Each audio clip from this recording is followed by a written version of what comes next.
तो hello and welcome friends, स्वागत है आपका इस नई वीडियो में। फ्रेंड्स, आज हम लोग बात करने वाले हैं क्लास 12 केमिस्ट्री के 70 ऐसे महत्वपूर्ण क्वेश्चंस जो कि आपके बोर्ड एग्जाम में पूछे जा सकते हैं। तो थंबनेल पे आप देख के आ ही गए कि ये जो 70 क्वेश्चंस होने वाले हैं ये बहुत ही ज़्यादा इंपॉर्टेंट होने वाले हैं और पिछले कई सालों से पूछे भी गए हैं। तो चलिए जल्दी से अपनी वीडियो को हम स्टार्ट करते हैं। तो देखिए, पहला यहाँ पर क्वेश्चन हमारा होने वाला है कि समपराशरी विलयन किसे कहते हैं। तो बिल्कुल भी किसी भी क्वेश्चन को स्किप मत करिएगा, ये समझ के तो बिल्कुल भी स्किप मत करिएगा कि यार ये इंपॉर्टेंट नहीं है।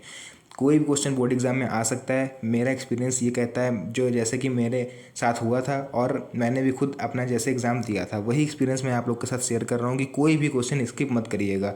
क्योंकि आप मेरी वीडियो की, हम अपनी वीडियो की बात नहीं कर रहे हैं, आप किसी की भी अगर आप वीडियो देख रहे हो यूट्यूब पर या फिर पढ़ाई कर रहे हो तो आप कोई भी क्वेश्चन ये समझ के मत आगे बढ़ाइएगा कि ये इंपॉर्टेंट नहीं है। बोर्ड एग्जाम में कुछ भी हो सकता है, कहीं से भी क्वेश्चन आ सकता है, तो उसमें आप क्लेम भी नहीं कर सकते किसी के ऊपर कि सर ये हमने नहीं पढ़ा था, यार ये मेरे क्वेश्चन में सॉरी सिलेबस में नहीं था। ठीक है, तो देखिए ज़्यादा टाइम लगना नहीं है, बहुत ही जल्दी आप ही लोग का फ़ायदा है। ज़्यादा वीडियो बड़ी नहीं होगी लेकिन आप लोग को समझ में आ जाएगा। तो देखिए, पहला क्वेश्चन जो था मेरा, समपराशरी विलयन। तो इसका उत्तर देख लीजिए क्या होता है। ऐसे विलयन जिनमें पराशरण दाब क्या होता है, समान ताप पर समान हो, समपराशरी विलयन कहलाता है। जैसे कि नाम ही से पता चल रहा है हमको क्या कि समपराशर मतलब कि समान जो होगा वहाँ पर दाब, तो समपराशरण दाब होगा, उसी को हम लोग बोलेंगे समपराशरी विलयन। तो ऐसे विलयन जिनमें क्या होता है, पराशरण दाब जो हो वो समान हो, उसी को हम लोग बोलेंगे यहाँ पर समपराशरी विलयन। ठीक है, तो दो समपराशरी विलयनों को अर्धपारगम्य झिल्ली द्वारा पृथक करने पर पराशरण नहीं होता है। तो पराशरण क्रिया होती क्या है कि कम से ज़्यादा की ओर, ज़्यादा से कम की ओर। ये आप लोग हमें कमेंट में बताएंगे जिन्होंने पराशरण और विसरण पढ़ा होगा अच्छी तरह से। ठीक है, तो कमेंट में आप लोग ये बताइए। तो देखिए, जो पराशर जो दो अर्धपारगम्य झिल्ली होती है, आप लोग को पता होगा उसका काम क्या होता है कि वो अगर दो लिक्विड आप भर दो, एक ही जैसे एक बाल्टी में आपको दो लिक्विड भर दो, तो बीच में अगर आप अर्धपारगम्य झिल्ली लगा दो तो ऊपर वाला नीचे नहीं जाएगा और नीचे वाला ऊपर नहीं जाएगा। तो फिलहाल इतना था हमारा समपराशरी विलयन की डिफिनेशन। देखते हैं अपना सेकंड क्वेश्चन। उसके बाद देखिए, नेक्स्ट क्वेश्चन यहाँ पर है, मोललता को परिभाषित कीजिए। तो मोललता, मोलरता और नॉर्मलता, और एक और होता है मोलर प्रभाज। ये चार आप ऐसे तैयार कर लीजिए, ऐसे रट लीजिए कि सपने में भी अगर आपसे कोई आगे पूछ ले तो आप इसका आंसर तुरंत बता दो। ठीक है, तो देखिए मोललता की डिफिनेशन क्या होती है, देख लीजिए। किसी विलयन के 1 किलोग्राम विलायक में उपस्थित विलय के मोलों की संख्या को ही हम लोग क्या कहते हैं, विलयन की मोललता कहते हैं। ठीक है, जिसका यहाँ पर एक फॉर्मूला होता है। ज़्यादा डीपली आज हम लोग नहीं जाएंगे, ऊपर ऊपर पढ़ेंगे क्योंकि टाइम ज़्यादा बचा हुआ नहीं है। अभी 7 मार्च को आपका एग्ज़ाम है, उससे पहले आपको कई कठिन एग्ज़ाम आपको देने हैं। हिंदी, इंग्लिश, मैथ होगी तो मैथ, वरना बायो और फिजिक्स। तो ये सब करने के बाद आपको केमिस्ट्री पढ़ने का समय बहुत ही कम बच रहा है। ठीक है, तो केमिस्ट्री की तैयारी अभी आप लोग करिए ताकि उधर आप लोगों को केवल रिवीजन करना पड़े। तो फिलहाल ऊपर ऊपर हम लोग पढ़ते हैं। एक चीज़ यहाँ से ज़रा ध्यान से देखिए, यहाँ पर क्या पूछ रहा है, किसी विलयन के 1 किलोग्राम विलायक में। ठीक है, तो 1 किलोग्राम विलायक में जो होगा उसको बोलते हैं हम लोग मोललता। इसी तरह मोललता की डिफिनेशन आप लोग देख लीजिए। देखिए, मोललता जो हम लोग ऊपर पढ़ के आए थे उसका यहाँ पर फॉर्मूला हमने आप लोग को बता दिया था क्या होता है। अब यहाँ से होता है मोलरता शुरू हो जाती है। तो मोलरता में देखिए, स्टार्टिंग में यहाँ पर ध्यान दीजिएगा, 1 लीटर विलयन में। ठीक है, मतलब यहाँ पर क्या कह रहा है, 1 लीटर विलयन में घुले हुए। ऊपर क्या कह रहा था, 1 किलोग्राम विलयन में घुले हुए। तो किलोग्राम और लीटर में अंतर आप लोग को समझ में आ रहा है कुछ। किलोग्राम आप लोग मोललता में लगाओगे, मोलैलिटी में, और लीटर आप लोग लगाओगे मोलरता में, मतलब कि मोलैरिटी में। ठीक है, तो 1 लीटर विलयन में घुले हुए विलय के मोलों की संख्या को हम लोग उस विलयन की क्या कहते हैं, मोलरता कहते हैं। इसका यहाँ पर ये फॉर्मूला हो गया, आप लोग स्क्रीनशॉट लेते चलिए और अच्छे से इसको तैयार कर लीजिए। ठीक है, अब देख लेते हैं अपना इसके बाद नेक्स्ट क्वेश्चन। नेक्स्ट क्वेश्चन देखिए, उसके बाद यहाँ पर है, मोल अंश को परिभाषित कीजिए। तो मोल अंश एक तरह से मोलर प्रभाज ही होता है। ठीक है, तो मोलर प्रभाज बोलिए या तो मोल अंश बोलिए, सेम डिफिनेशन वही रहने वाली है।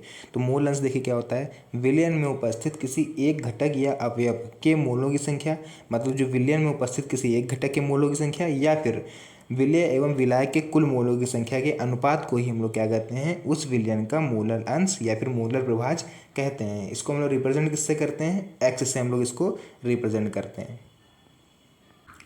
तो देखिए, जैसे कि यहाँ पर लिखा हुआ है कि माना एक विलयन में विलय के Na मोल तथा विलायक के Nb मोल उपस्थित हैं। ठीक है, तो विलय के मोल अंश x से a के लिए क्या होगा Na/Na+b, और b के लिए क्या होगा भैया जहाँ जहाँ a है वहाँ b हो जाएगा। तो बस यहीं पर आप इसको छोड़ दीजिएगा। क्लियर हुआ हमारा मोलर प्रभाज का फॉर्मूला। तो आप लोग से अगर पूछा रहा है तो आप लोग कोई भी एक आप इसमें से लिख सकते हो। तो वहाँ पर आप लोग क्या लिखोगे, जैसे लिखना है आपको विलय के मोल अंश, ठीक है, या फिर मोलर प्रभाज। मोलर प्रभाज की डिफिनेशन में भी आप यही फॉर्मूला लिख सकते हो, कोई उसमें गलत नहीं करेगा आप लोगों का। नेक्स्ट क्वेश्चन देखिए यहाँ पर क्या है हमारा, कोलराउस का नियम आप लोग को लिखना है। तो कोलराउस का नियम जिन बच्चों ने नहीं पढ़ा है अभी तक, कोलराउस का नियम, हार्डी-सुलजे का नियम, राउल्ट का नियम, या फिर आपका जो और होते हैं जैसे हेनरी का नियम, तो ये सभी नियम की एक स्पेशल वीडियो हमने बना दी है आप लोग के लिए। आप लोग वहाँ पर जाकर सारे नियम आराम से समझ लीजिए, ठीक है। तो इधर उधर ज़्यादा अगर टुकड़ों में आप लोग पढ़ोगे, नियम जो है वो एक सेपरेट पढ़िए। नियम अगर आप लोग कई जगह से पढ़ोगे तो वहाँ पर आप लोग को कन्फ्यूज़न हो जाएगा। तो आप लोग जाइए, आप लोग वीडियो मिल जाएगा, आप लोग आराम से उसको पढ़ लीजिए। कोलराउस का नियम देखिए यहाँ पर हम लोग पढ़ लेते हैं। फिलहाल जिन बच्चों जो बच्चे नए हैं उनके लिए हम बता दें कि इस नियम के अनुसार किसी विद्युत अपघट्ट की अनंत तनुता पर चालकता एवं इसके धनायनों तथा ऋणायनों की मोलर चालकताओं के योग के बराबर होता है। तो ये ज़्यादा अच्छे से यहाँ पर डीपली नहीं समझा पाएंगे वरना वीडियो काफ़ी बड़ी हो जाएगी, तो इसको थोड़ा ऊपर ऊपर समझ लीजिए। जिसको अच्छे से समझना है वो मेरी पिछली वीडियो में जाके आप लोग देख लीजिए। तो देखिए अनंत तनुता पर, अनंत तनुता अगर मतलब कि लेमडा लगा के इन्फानाइट लगा दीजिए, क्योंकि इन्फानाइट को भी हम लोग हिंदी में अनंत कहते हैं, ठीक है। अब क्या है देखिए, अनंत तनुता पर हो गया मतलब लेमडा इन्फानाइट, फिर लिखा है हमने चालकता मतलब कि एम, ठीक है। एम फॉर मोलैलिटी, आप चालकता एक तरह से यहाँ पर समझ सकते हो, मोलैलिटी मोलैरिटी कुछ भी आप समझ लीजिए। धनायनों तथा ऋणायनों की मोलर चालकताओं के योग के बराबर होती। तो हमने यहाँ से एक वैद्युत अपघट्ट ले लिया, जैसे यहाँ लिखा हुआ है तो किसी वैद्युत अपघट्ट की ना, तो एक वैद्युत अपघट्ट हमने लिया है यहाँ पर HCl। तो ये दो भागों, ऐसा आपको लेना है जो दो भागों में टूट जाए। आप यहाँ पर NaOH ले सकते थे, ठीक है। तो NaOH भी क्या होता है, यहाँ Na+ और OH- में टूट जाता है। ऐसे HCl भी मेरा किसमें टूट गया, H+Cl- में। तो ये छोटा सा नियम आप लोग को अच्छी तरह से याद कर लेना है, स्क्रीनशॉट लेते चलिए इसका, ताकि आप लोग आराम से बाद में इसको पढ़ पाओ। नेक्स्ट क्वेश्चन देखिए यहाँ पर क्या है, अगला क्वेश्चन हमारा यहाँ पूछ रहा है कि सिल्वर नाइट्रेट के घोल में कॉपर की छड़ डालने पर घोल नीला क्यों हो जाता है। तो ये कारण वाले क्वेश्चन आप लोग से 3 नंबर में पूछ सकता है। तो देख लीजिए कि आखिर क्या कारण होता है कि हम सिल्वर नाइट्रेट के विलयन में अगर हम कॉपर की छड़ डाल दें तो भैया वहाँ पर जो हमारा विलयन होता है, वो घोल होता है, वो क्या हो जाता है, नीला हो जाता है। क्यों नीला हो जाता है भैया, देखते हैं ज़रा। कि वैद्युत रासायनिक श्रेणी का प्रत्येक तत्व अपने से नीचे स्थित तत्वों को उनके विलयन से विस्थापित कर देता है। ध्यान से सुनिए अगली लाइन फिर से, वैद्युत रासायनिक श्रेणी का प्रत्येक तत्व अपने से नीचे स्थित तत्वों को उसके विलयन से विस्थापित कर देता है, ठीक है। तो इसको आप लोग एक एग्जाम्पल की तरह समझिए। जैसे किसी कंपनी में कोई बॉस है, ठीक है, तो बॉस क्या है, हमेशा से अपने नीचे वालों को, जो नीचे उनके कारीगर होते हैं, कर्मचारी होते हैं, उनको क्या करता है, दबा कर रखता है, टाइट रखता है। थोड़ा आप लोग समझ सकते हो, जब मन के चाहे तो नौकरी से निकाल के उनको फेंक सकता है, ठीक है। तो ऐसे ही यहाँ पर क्या है कि एक श्रेणी बनी हुई है, वैद्युत रासायनिक श्रेणी जिसका नाम है, जिसमें सबसे ऊपरी ऊंची पोस्ट पर बैठा व्यक्ति नीचे जो निचली पोस्ट के लोग होते हैं उनसे थोड़ा एक तरह से बदतमीजी से बात करता है, उनको हटा सकता है, फेंक सकता है, मार सकता है। तो यहाँ पर जो वैद्युत रासायनिक श्रेणी है, यहाँ हमारा सबसे अमीर कौन होता है, जो सबसे ऊपर बैठा होता है, हमेशा अपने नीचे वालों को विस्थापित कर सकता है, किसी भी समय नौकरी से निकाल सकता है। तो उस हिसाब से हमारा वैद्युत रासायनिक श्रेणी में देखिए सबसे ऊपर जो बैठा हुआ है, वो श्रेणी में Cu का स्थान क्या है, Ag से ऊपर है। मतलब हमारा कॉपर है, जो तांबा है, वो क्या रखा है, Ag से ऊपर है। इसीलिए क्या होता है कि जो हमारा तांबा होता है वो Ag को विस्थापित कर देता है, ठीक है। तो देखिए इसकी एक रिएक्शन बनेगी यहाँ पर, जैसे हमारा लिखा हुआ है Cu मतलब कि कॉपर, AgNO3 मतलब कि यहाँ पर सिल्वर नाइट्रेट। क्या करा देखिए, यहाँ पर कॉपर ने काम क्या करा कि खुद जो था वो उठ के कहाँ पर आ गया, देखिएगा ध्यान से ज़रा, कि उसने जो है AgNO3 को यहाँ से हटा दिया, मतलब Ag को अलग कर दिया, NO3 को अलग अलग कर दिया। तो देखिए इधर देखिए अगर रिएक्शन में क्या बचा, Cu भैया अकेला था, अकेला ही रह गया, NO3 और Ag को लेकिन इसने तोड़ दिया। तो यही काम करा कॉपर ने, इन दोनों को विस्थापित कर दिया। उम्मीद है आप लोग को अच्छी तरह से समझ में आया होगा, ठीक है। चलिए नेक्स्ट क्वेश्चन देखिए हमारा क्या है कि यहाँ पर भैया विशिष्ट चालकता से क्या तात्पर्य है, इसका मात्रक लिखना है हम लोगों को। तो देख लेते हैं चला कि हमारी भैया विशिष्ट चालकता होती क्या है। तो विशिष्ट चालकता की आपको सबसे पहले परिभाषा लिखनी पड़ेगी। परिभाषा क्या होती है? किसी चालक के विशिष्ट प्रतिरोध के व्युत्क्रम को ही हम लोग क्या कहते हैं? उस चालक की विशिष्ट चालकता कहते हैं। मतलब अगर आपको कहीं पर स्पेसिफिक रेजिस्टेंस मतलब कि विशिष्ट प्रतिरोध अगर कहीं पर आपको दिख रहा है तो आप उसका व्युत्क्रम करोगे, तुरंत ही आपको क्या मिल जाएगी? विशिष्ट चालकता मिल जाएगी। जिसका देखिए यहाँ पर फॉर्मूला क्या होता है कि कप्पा इक्वल टू 1 रो बोल सकते हो आप लोग या आर बोल सकते हो। आर तो नहीं बोलेंगे क्योंकि आर तो कॉमन रेजिस्टेंस होता है, मतलब कि सामान्य प्रतिरोध होता है जो कि इस तरह से बनता है, आप लोग को पता होगा ऐसे करके बनता है ना। इस तरह से प्रतिरोध जो होता है वो तो कॉमन होता है, मतलब सिंपल होता है वो तो। स्पेसिफिक रेजिस्टेंस आप लोगों ने पढ़ा होगा जिसको हम लोग इस तरह से बनाते हैं रो में। इसका फॉर्मूला होता है R equal to rho L upon A. तो यहाँ पर वो वाला हम लोग रो यूज़ कर रहे हैं, ठीक है। तो ये हमारा क्लियर हो गया। चलिए नेक्स्ट क्वेश्चन देखिए यहाँ पर क्या है, कॉपर सल्फेट के विलयन में लोहे की कील डालने पर क्या होगा। तो कॉपर सल्फेट का विलयन है, अगर उसमें हम लोहे की कील डालने देंगे तो क्या होगा। जैसे कि ऊपर अभी हम लोगों ने पढ़ा था कि अगर हम सिल्वर नाइट्रेट के विलयन में कॉपर की छड़ डाल दें तो विलयन नीला क्यों हो जाता है। तो सेम प्रोसेस यहाँ पर भी वही होना है। कॉपर सल्फेट के विलयन में लोहे की कील डालने पर लोहे की कील के ऊपर कॉपर की परत चढ़ जाएगी, क्योंकि कॉपर क्या है, सक्रियता लोहे से कम होती है। जो कॉपर होता है बच्चों उसको वो लोहे से कम सक्रिय होता है, ठीक है। लोहा ज़्यादा सक्रिय होता है, अगर आप उसको खुले में रख दो तो लोहे के ऊपर पहले जंग लगेगी और कॉपर के ऊपर बाद में। तो यही कारण होता है कि कॉपर सल्फेट के विलयन में जैसे ही हम लोहे की कील डालेंगे तो क्या होगा, उस पर जंग लगने लगेगी। क्लियर हुआ ये चीज़। चलिए फिर देखिए नेक्स्ट क्वेश्चन यहाँ पर है भैया कि सेल के विद्युत वाहक बल मतलब कि ईएमएफ इलेक्ट्रोमोटिव फोर्स से आप क्या समझते हैं। विद्युत वाहक बल, तो विद्युत वाहक बल क्या होता है। ट्रांसफार्मर जो बच्चों ने पढ़ा होगा तो फिजिक्स में तो आप लोग को पता होगा कि वहाँ पर जब हम करंट पास कराते हैं तो एक फ्लक्स में चेंज होता है। फ्लक्स के चेंज होने के कारण ये क्या होता है, ईएमएफ प्रोड्यूस होता है या फिर विद्युत वाहक बल उत्पन्न होता है। तो यहाँ पर डिफिनेशन देखिए क्या लिखनी है हमको, 3 से 4 लाइनों में डिफिनेशन खत्म करेंगे कि किसी सेल के इलेक्ट्रॉनों के इलेक्ट्रोड व्यूहों में वह अंतर जब सेल से परिपथ में कोई विद्युत धारा नहीं बहती है तो उसे क्या कहते हैं, सेल का विद्युत वाहक बल। तो हम लोगों ने जो अभी ईएमएफ मैंने बताया आपको ट्रांसफार्मर वाला तो वो आप लोग फिजिक्स में लिखोगे, लेकिन फिजिक्स का ही थोड़ी ना उठा के हम लोग केमिस्ट्री में छाप देंगे भैया। फिजिक्स केमिस्ट्री में कुछ अंतर है तब तो अलग अलग रखे गए सब्जेक्ट, वरना एक ही ना रख दिए जाते। तो यहाँ पर ईएमएफ की डिफिनेशन अलग है, वहाँ पर ईएमएफ की डिफिनेशन अलग है।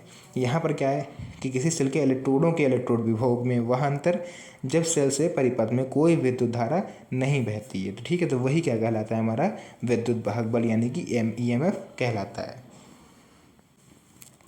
नेक्स्ट क्वेश्चन देखिए यहाँ पर क्या है हमारा, जिंक तथा तांबे में से एक अम्लों से हाइड्रोजन गैस विस्थापित नहीं करता है। क्या कह रहा है क्वेश्चन, जिंक और तांबा, मतलब जिंक और तांबा दोनों लें तो उसमें से कोई एक जो होगा वो अम्लों में से हाइड्रोजन गैस विस्थापित नहीं करता है, ऐसा क्यों। तो इसका देखिए एग्जाम्पल, वैद्युत रासायनिक श्रेणी में जिंक हाइड्रोजन से ऊपर है। देख रहे हैं पूरी केमिस्ट्री में खेल आपको यही मिलेगा कि वैद्युत रासायनिक श्रेणी में ये उसके ऊपर है, ठीक है। तो मतलब यही आप लोग को घुमा फिरा के लिखना है कि वैद्युत रासायनिक श्रेणी में क्या है भैया, जिंक जो है वो हाइड्रोजन से ऊपर है और तांबा हाइड्रोजन से नीचे है। तो जिंक मतलब कि हाइड्रोजन को परेशान करेगा और हाइड्रोजन किसको परेशान करेगा, तांबे को, जिसके कारण जिंक हाइड्रोजन से अधिक अपचायक है और तांबा कम। इसीलिए जिंक अम्लों से हाइड्रोजन को विस्थापित कर देता है परंतु तांबा नहीं करता है। तो ये आप लोग को वैद्युत रासायनिक श्रेणी वाला जो मैटर है भैया ये पूरा समझ के चलना है। फिर देखिए यहाँ पर क्या है, नेक्स्ट हमारा पूछ रहा है कि प्राथमिक सेल क्या होती हैं, प्राथमिक सेल समझाइए। तो प्राइमरी सेल क्या होती हैं, देखिए प्राथमिक सेल वो होती हैं जिनकी बनावट ऐसी होती है कि उन्हें प्रयोग करने के बाद पुनः आवेशित नहीं किया जा सकता है, जैसे कि शुष्क सेल, ठीक है। इनको अगर आप लोगों ने एक बार यूज़ कर लिया तो उनको हम लोग दोबारा आवेशित मतलब दोबारा यूज़ नहीं कर सकते हैं। तो ये चीज़ आप लोगों को दिमाग में समझ में, कई ऐसी चीज़ आती हैं जैसे आप लोगों ने छोटी प्रैक्टिकल जो लोगों ने बच्चों ने बनाया होगा, आप लोगों ने छोटे में तो एक 9 वोल्ट की बैटरी आती है, ठीक है, देखा होगा आप लोगों ने। उसको अगर एक बार आप यूज़ कर लो तो उसको हम लोग दोबारा चार्ज नहीं कर सकते, नॉट रिचार्जेबल होती हैं जो, वही होती हैं हमारी प्राथमिक सेल। नेक्स्ट क्वेश्चन देखिए क्या है, विद्युत अपघटन की क्रियाविधि उपयुक्त उदाहरण देकर समझाइए। तो विद्युत अपघटन क्या होता है हम लोग समझ लेते हैं जरा, कि किसी विद्युत अपघट्य का विद्युत धारा द्वारा अपघटन विद्युत अपघटन कहलाता है। मतलब ऐसा कोई विद्युत अपघट्य मतलब ऐसा कोई लवण या फिर ऐसा कोई सॉल्ट एक तरह से जिसका हम लोग क्या करें, विद्युत धारा के द्वारा मतलब इलेक्ट्रिक करंट के द्वारा उसका हम लोग क्या करा दें, अपघटन करा दें, तो वो हमारा वहाँ पर विद्युत अपघटन कहलाता है, ठीक है। इसका एग्जाम्पल क्या है, गलित NaCl में विद्युत धारा प्रवाहित करने पर यह Na+Cl में अपघटित हो जाता है। जैसे कि यहाँ दिख रहा होगा आप लोगों को कि NaCl हमारा किस में टूट गया, Na और Cl अलग अलग में टूट गया। ठीक है, ये क्वेश्चन हमारा क्लियर हुआ। अब बढ़ते हैं अपने नेक्स्ट क्वेश्चन पर।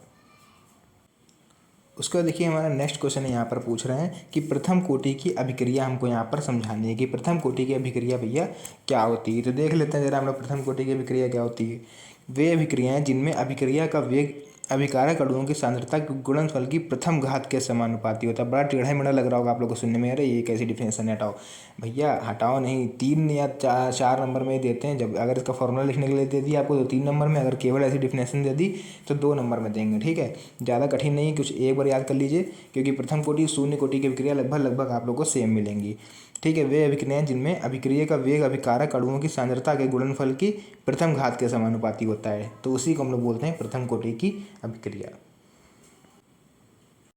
चलिए भैया नेक्स्ट क्वेश्चन देखिए हमारा क्या हो रहा है यहाँ पर कि अभिक्रिया की कोटि और आणविकता को समझाइए। मतलब कि अभिक्रिया की कोटि और आणविकता क्या होती है उसको हमें देख लेना है। ठीक है, तो देखिए यहाँ पर अभिक्रिया की आणविकता का फॉर्मूला पहले देख लेते हैं हम लोग कि डिफिनेशन होती क्या है। ठीक है, डिफिनेशन देखते हैं क्या होती है इसकी। किसी रासायनिक अभिक्रिया में भाग लेने वाले अभिकारक अणुओं की न्यूनतम संख्या को हम लोग क्या बोलते हैं, अभिक्रिया की आणविकता कहते हैं। ठीक है, अच्छा अभिकारक, ये जो यहाँ पर एक शब्द यूज़ करा गया है यहाँ पर अभिकारक, ये क्या होता है अभिकारक, ये तो भैया नया शब्द हो गया हमारे लिए। तो अभिकारक बता दें आप लोग को क्या होता है, जो रिएक्शन के इस साइड रहे वो होता है अभिकारक, और जो एरो के इस तरफ बन के तैयार होता है उसको हम लोग बोलते हैं उत्पाद। ध्यान रखिएगा, इधर वाला मेरा हो जाएगा अभिकारक और इधर वाला हो जाएगा मेरा उत्पाद। ठीक है, तो यही होती है हमारी भैया आणविकता की परिभाषा। तो वही लिखा हुआ संख्या को अभिक्रिया की आणविकता कहते हैं। मतलब इधर जितने भी ज़्यादा अणु होंगे या फिर कम अणु होंगे, जो भी हों, उनकी संख्या जो होगी कि कितनी संख्या में हैं, उसी को हम लोग बोलते हैं अभिक्रिया की आणविकता। जैसे यहाँ पर आपको फॉर्मूला दिखाया गया है, अमोनियम नाइट्रेट, यहाँ पर कितना है, दो अणु होंगे, NH4 अमोनिया और NO2 हो जाएगा यहाँ पर। ठीक है, मतलब नाइट्रेट दोनों मिलकर क्या हुए, अमोनियम नाइट्रेट। उसके बाद देखिए अगला हम देख लेते हैं यहाँ पर कोटि क्या होती है। चलिए आणविकता तो हमने समझ ली, अब कोटि क्या होगी देखिए। किसी रासायनिक अभिक्रिया में भाग लेने वाले पदार्थों के अणुओं की वह संख्या जिनका सांद्रण अभिक्रिया की प्रगति में परिवर्तन करता है, अभिक्रिया की कोटि कहलाता है। तो क्या कहने का मतलब हुआ इनका कि किसी रासायनिक अभिक्रिया में भाग लेने वाले पदार्थों के, मतलब जो से यौगिक उसमें भाग लेंगे रिएक्शन में, जैसे इसमें आपको दिख रहा होगा यहाँ पर ग्लूकोज फ्रक्टोज जो भी बोलते हैं, यहाँ पर वाटर लिया गया है, शायद यहाँ इसको ग्लूकोज या फिर क्या बोलते हैं, एक सेकेंड, यहाँ पर वाटर लिया गया। ठीक है, तो लिखा है कि पदार्थों के अणुओं की वह संख्या जिनका सांद्रण अभिक्रिया की प्रगति में, मतलब सांद्रण जो होता है कंसंट्रेशन उनका कहाँ हो, अभिक्रिया की प्रगति में, अभिक्रिया की दर को बढ़ाने में एक तरह से, तो जो परिवर्तन होता है उनमें, उसी को हम लोग बोलते हैं अभिक्रिया की कोटि। तो फिलहाल आप लोग को बता दें कि अभिक्रिया की कोटि और आणविकता में आप लोग से डिफिनेशन कभी नहीं पूछेगा तो उसमें अंतर पूछेगा। तो अंतर आप लोग को हमारे वीडियो चैनल पर मिल जाएगा, और वरना आप और सरल में चाहिए तो आप लोग गूगल वगैरह से उसको देख सकते हो। ठीक है, उसके बाद देखिए हमारा नेक्स्ट क्वेश्चन क्या हो जाएगा यहाँ पर, इलेक्ट्रोड विभव किसे कहते हैं। तो इलेक्ट्रोड विभव, ये क्वेश्चन हम 20 बार आप लोग को बता चुके हैं अपनी पुरानी वीडियो में, और यही क्वेश्चन फिर से बार बार आ जाता है। तो इसको भी एक बार फिर से समझिए, जो बच्चे नए हैं वो लोग, जो लोग बच्चे हमसे शुरू से पढ़ रहे हैं उनको पता होगा यहाँ पर इलेक्ट्रोड विभव क्या होता है। तो देखिए पहले इसकी आप लोग को डिफिनेशन पढ़ के बता देते हैं। क्या है कि जब एक धातु को उसके अपने लवण के विलयन में डुबोया जाता है तो धातु विलयन के सापेक्ष धातु के विभव को ही इलेक्ट्रोड विभव कहते हैं। तो देखिए क्या होता है, एक सेकंड देखिएगा थोड़ा ध्यान से। ये हमने कोई जार लिया, ठीक है, इसमें हमने कोई 2 छड़ें डुबो दी। ठीक है, ये देखिए यहाँ पर 2 छड़ें हमने डुबो दी। इस तरह से आप लोगों ने एक डायग्राम देखा भी होगा। इसके अंदर देखिए ये जो डॉटेड हम कर रहे हैं, ये भरा हुआ है CuSO4 का विलयन। किसका विलयन यहाँ पर भरा हुआ है, ये जो आप लोग देख पा रहे हो, ये हमने भर दिया कॉपर सल्फेट, मतलब कि CuSO, ठीक है, SO4 पूरा नहीं आ पाएगा, यहाँ पर हमने नीचे लिख दिया। ठीक है, CuSO4 आप लोग ऐसे समझ लीजिए, कॉपर सल्फेट इसमें भरा हुआ है। ठीक है, यहाँ पर लिख दे रहे हैं नीचे CuSO4। ठीक है, CuSO4 का ये विलयन भरा हुआ है। तो देखिए अब ये क्षण हमारी का है कि अच्छा चलिए विलयन तो भरा हुआ है कॉपर सल्फेट का, लेकिन ये जो क्षण हमारी आपको देख रहे हो, तो देखिए एक तो हमारी प्लस होगी, ये तो होता ही है, एक माइनस होती है हमारी, लेकिन ये क्षण है किस चीज़ की, किस धातु की, तो ये भैया कॉपर की हैं। बैकग्राउंड में अगर आप लोग डिफिनेशन पढ़ पा रहे हो तो साफ लिखा हुआ है कि जब एक धातु को उसके अपने लवण के विलयन में डुबोया जाता है। ठीक है, तो यहाँ पर धातु हमारी क्या है, कॉपर मतलब कि तांबा, और उसका अपना लवण अपना अपना अपना विलयन कौन सा हुआ, कॉपर सल्फेट का विलयन। मतलब एक तरह से आप यहाँ पर जिंक की छड़ अगर लेते तो यहाँ पर आपको जिंक का विलयन भरना पड़ता। जो जिस चीज़ का विलयन भरेंगे उसी छड़ उसी विलयन का हमारा जो होनी चाहिए छड़ होनी चाहिए। जैसे आप कॉपर का विलयन भर रहे हो तो कॉपर की छड़ होनी चाहिए, जिंक का विलयन भरा है तो जिंक का छड़ होनी चाहिए। तो अब इतना आप लोग को समझ में आया कि यहाँ कॉपर का भरा हुआ है हमारा, जो ये आप पूरा देख पा रहे हो, ये कॉपर सल्फेट का भरा हुआ है और हमारी छड़ भी काहे की है, कॉपर की है, उसी चीज़ की है, जिस धातु का हमारा विलयन है उसी धातु की हमारी छड़ है। ठीक है, अब देखिए ये प्लस माइनस आपको दिख रहा होगा, ये प्लस और ये माइनस। अब जहाँ प्लस माइनस होगा भैया वहाँ वोल्टेज जरूर होता है।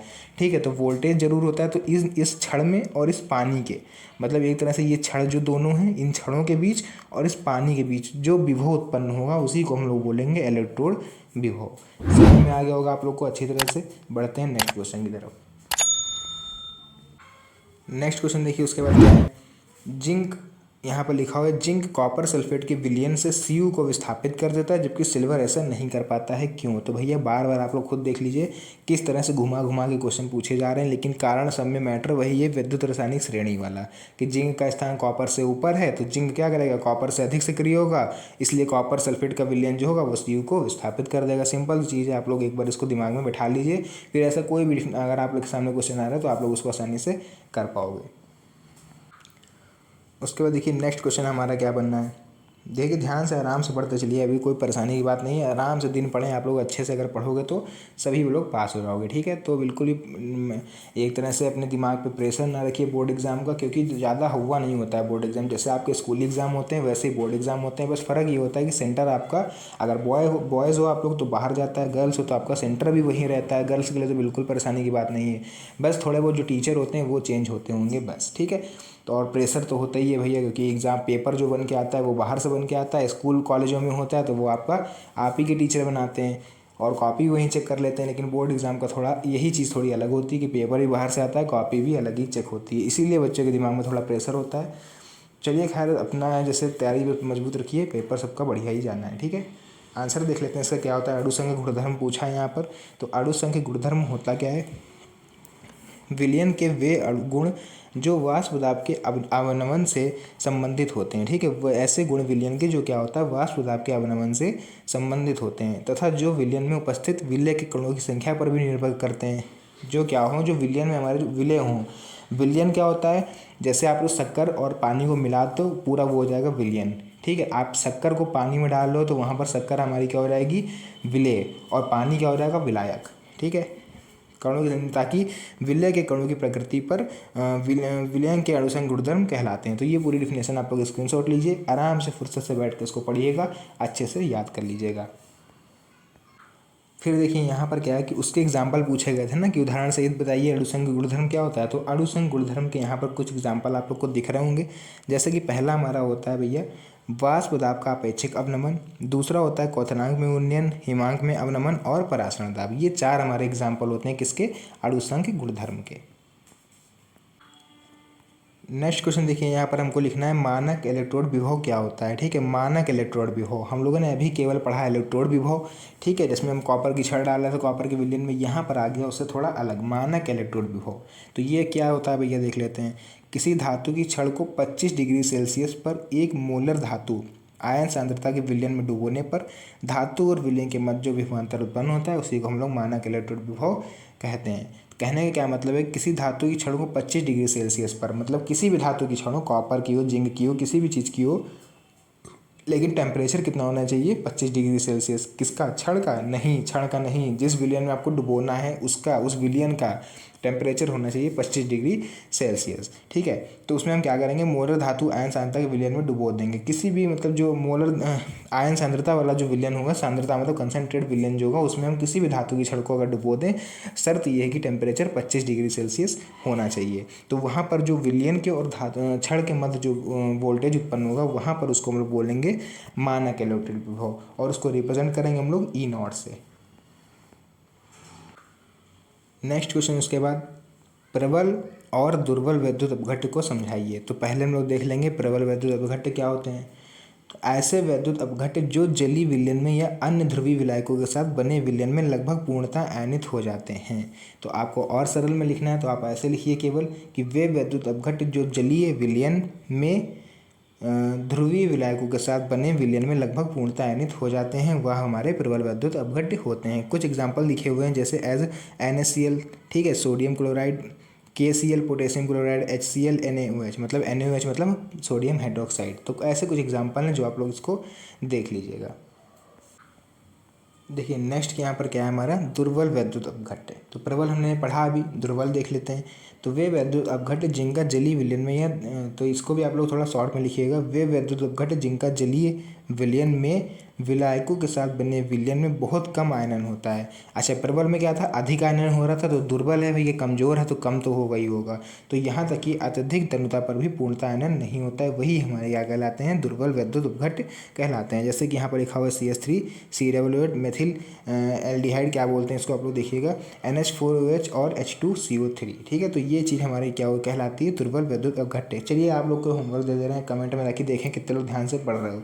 तो ये तीनों के नाम, जिसको मैं तीनों में से अगर कोई एक भी पता हो तो आप उसको कमेंट में बताइएगा। और कितने बज के कितने मिनट पर आप लोग ये लिख रहे हैं तो वीडियो के हिसाब से देख के टाइम जरूर मेंशन करिएगा, ठीक है। देखते हैं अपना नेक्स्ट क्वेश्चन। नेक्स्ट क्वेश्चन देखिए, इसके बाद है आवेश के आधार पर लिगेंड का वर्गीकरण कीजिए, ठीक है। तो उत्तर देख लेते हैं पहले। आवेश के आधार पर भैया लिगेंड जो हमारे होते हैं वो 3 प्रकार के होते हैं, बता दें आप लोग को। पहला होता है मेरा धनात्मक, फिर होता है ऋणात्मक और फिर होता है उदासीन। मतलब धनात्मक, ऋणात्मक और उदासीन, तीनों को हम एक लाइन से देखने वाले हैं। तो यहाँ पर जो हमारा धनात्मक लिगेंड होगा वो क्या होगा, धनावेश वाले लिगेंड धनात्मक लिगेंड कहलाते हैं। अब ऐसे लिगेंड जिनके ऊपर धनावेश होगा, मतलब प्लस आवेश होगा, उसको हम लोग क्या बोलेंगे, धनात्मक लिगेंड कहेंगे। ये संकर में बहुत कम पाए जाते हैं। संकर मतलब कौन सा संकर, भगवान शंकर नहीं, ये शंकर हो गया। शंकर जो लवण होते हैं हमारे, जो मिश्रित करके बनते हैं 2 विलयनों को। जैसे आप लोग सोडियम को और क्लोरीन को मिक्स कर दो तो वहाँ पर सोडियम क्लोराइड बन जाएगा, तो वहाँ पर ये नहीं काम करेगा, ठीक है।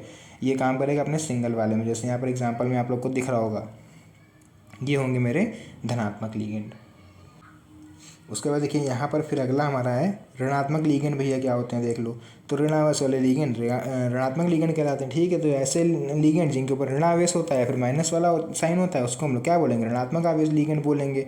तो ये ऋणात्मक स्पीसीज होते हैं जिनमें एक या अधिक इलेक्ट्रॉनों की एकाकी युग्म पाए जाते हैं। तो ये सब बवाल ना लिखिएगा आप लोग, केवल ऋण आवेश वाले लिगेंड ऋणात्मक लिगेंड कहलाते हैं। इसका एग्जाम्पल आप लोग लिख देंगे इतना, बस, ठीक है।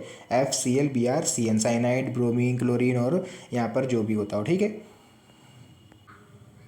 नेक्स्ट है उसके बाद हमारा उदासीन लिगेंड। उदासीन लिगेंड क्या होते हैं, न्यूट्रल जिसको बोलते हैं इंग्लिश में।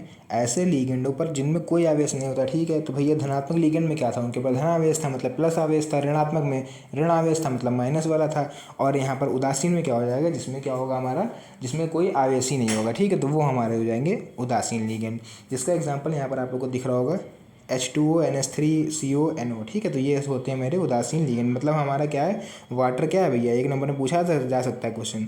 तो ये हमारा न्यूट्रल लिगेंड है, मतलब उदासीन लिगेंड है जिसमें कोई चार्ज नहीं होते, ना प्लस ना माइनस, ठीक है। फिर देखिए भैया नेक्स्ट क्वेश्चन है हमारा है फ्रेयॉन 12 और DDT के क्या उपयोग होते हैं, हमको उपयोग केवल इसमें बताने हैं। तो सीधे हम लिख देंगे फ्रेयॉन 12 हेडिंग डाल के कि यह एरोसोल, प्रणोदक, प्रशीतक तथा वायु शीतलन में उपयोग किए जाते हैं, ठीक है। और DDT में आप लोग सीधे लिख दोगे यहाँ पर कि DDT का उपयोग कीटनाशी के रूप में किया जाता है, परंतु जीवों में इसके सतत अंतर्ग्रहण से उत्पन्न विषैले प्रभाव के कारण इसे प्रतिबंधित कर दिया जाता है। प्रतिबंधित कर दिया जाता नहीं, प्रतिबंधित कर दिया गया है। भारत में ये समय DDT क्या है, प्रतिबंधित है। तो भैया इतना पढ़ के केवल खुश ना हो जाइए, क्योंकि ये केवल पार्ट 1 आया है। हमने ऊपर आप लोग को बताया था कि 70 क्वेश्चन होंगे, लेकिन यहाँ पर आपको लोग के लिए केवल 40 से 45 क्वेश्चन आ पाए हैं, ठीक है। बाकी जो बचे हुए क्वेश्चन हैं वो आप लोग को बहुत जल्द मेरे ही चैनल पर मिल जाएंगे। तो जो लोग नए हो तो चैनल को सब्सक्राइब कर लीजिएगा, वीडियो अच्छी लगी हो तो एक लाइक भी कर दीजिएगा, क्योंकि आप ही लोग के लिए ये सब पूरी मेहनत कर रहे हैं ताकि आप लोग अच्छे नंबर से पास हो जाओ, ठीक है। तो आप लोग भी थोड़ा सपोर्ट करोगे तो हमको अच्छा लगेगा। तो मिलते हैं नेक्स्ट वीडियो में इसी के पार्ट 2 के साथ। तब तक के लिए धन्यवाद and best of luck for your exam. Thank you.